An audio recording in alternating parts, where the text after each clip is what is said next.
Com o avanço da pandemia do coronavírus no país, vários estados e municípios têm adotado medidas de restrição e isolamento, com o toque de recolher e até mesmo com o fechamento de determinadas atividades. Bom, uma situação que gera dúvidas entre empresas e funcionários. Vamos tentar tirar algumas dessas dúvidas agora com a ajuda do advogado Gáudio Ribeiro. Olá, seja bem-vindo. Boa tarde para o senhor mais uma vez. Muito obrigada pela participação. Olá, Rafaela. É uma honra e uma satisfação para mim poder falar com os nossos espectadores sobre um assunto tão relevante. Pois é, toque de recolher, né? Aqui no Distrito Federal, ontem o governador pegou todo mundo de surpresa. A volta para casa foi aquela correria, porque dá multa e tudo, né? A pessoa pode ser levada para a delegacia, no caso do DF.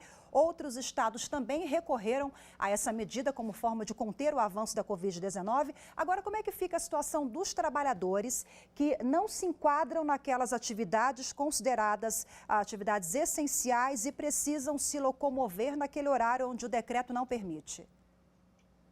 Bom, infelizmente, para esses trabalhadores, não resta outra opção senão observar essas diretrizes, mesmo que isso represente, em muitos casos, uma significativa redução das suas oportunidades de trabalho e, em alguns outros casos, inclusive, a própria perda do emprego. Não é, Rafaela? Então, o decreto, no âmbito do Distrito Federal, para usar esse exemplo, é um decreto, de fato, bastante restritivo, e só algumas atividades excepcionais é que autorizam essa movimentação e a permanência, vamos dizer assim, dessas atividades laborais. Por isso, infelizmente, esses trabalhadores estão novamente lançados a uma situação de bastante dificuldade. Eu acho que carregar o crachá ali, alguma identificação da empresa, pode ser uma medida prática que auxilia, né? Sim, bom, isso nos casos daqueles que desenvolvem atividades dentro, não é, daquilo que foi excepcionado pelo decreto. Né? Em relação a esses, Rafaela, de fato, não é, será imprescindível que esses trabalhadores portem algum documento que permita comprovar que eles estão ali atendendo, vamos dizer assim, a uma obrigação prevista no seu contrato de trabalho. Né? Então, para os casos daquelas empresas que desenvolvem atividades essenciais. Imagino, o exemplo clássico, evidentemente, é o dos hospitais. Esses trabalhadores todos, obviamente, podem circular nesses horários que são horários de restrição, mas para isso vão ter que comprovar, por meio de alguma documentação, que eles estão exercendo a sua atividade profissional ou a caminho dela. Bom, falando em contrato de trabalho, no ano passado, em virtude da pandemia, nós tivemos uma medida excepcional, uma medida provisória, uma lei que permitiu a redução de jornada e redução de salários, né? Já temos algo previsto para 2021? Alguma movimentação nesse sentido já no Congresso ou uma lei em vigor? Rafaela, é de fato uma situação bastante crítica. Por quê? Porque, como você bem lembrou, no ano passado nós tivemos a medida provisória 936, que depois veio a ser convertida na Lei 14.020, e estabeleceu a possibilidade de redução do salário, mesmo a suspensão dos contratos de trabalho, e além disso, contemplava o pagamento de um benefício emergencial durante esse período. Infelizmente, para a maior parte dos empregadores, o período máximo previsto na lei, depois disciplinado, ampliado por meio de um decreto, já foi esgotado. O período máximo era de 120 dias. Então, uma boa parte desses segmentos mais duramente afetados pela pandemia, uma boa parte deles já aproveitou, vamos dizer assim, já exauriu aquela que era a benesse prevista na lei. Portanto, para 2021, o que nós temos ainda é um vazio normativo, não há a previsão de uma nova norma.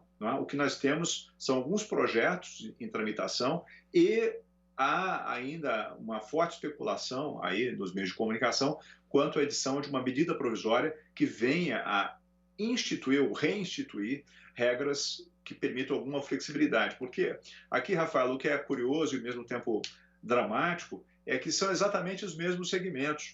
Então, bares e restaurantes, por exemplo, foram afetados no ano passado e, naturalmente, vão seguir sendo afetados. Todo o segmento do turismo, entre outras atividades que sofrem de maneira mais particular e mais intensa os efeitos aí dessa crise que nós estamos experimentando nesse momento. Gáudio, Então, Por favor, Pois pode não. concluir. Não, só ia dizer, portanto, em conclusão, nós não temos, nesse momento, uma norma em vigor que permita o elastecimento desses prazos previstos na Lei 14.020. Há especulação sobre a possibilidade de edição de alguma MP ou a avançar em algum projeto em tramitação no Congresso. Bom, com essas medidas de restrição, né, via decretos, toque de recolher ou suspensão de atividades não essenciais, o empregador pode dispensar a dar folgas àquele empregado que não está ligado àquelas atividades que são essenciais, enfim, mas pode dar folga ou fazer qualquer tipo de revezamento a esse empregado com redução de salário? Infelizmente, a redução de salário só seria permitida dentro daquele prazo máximo de 120 dias. E, como disse, já foi ultrapassado pela maior parte das empresas que foram afetadas pela pandemia.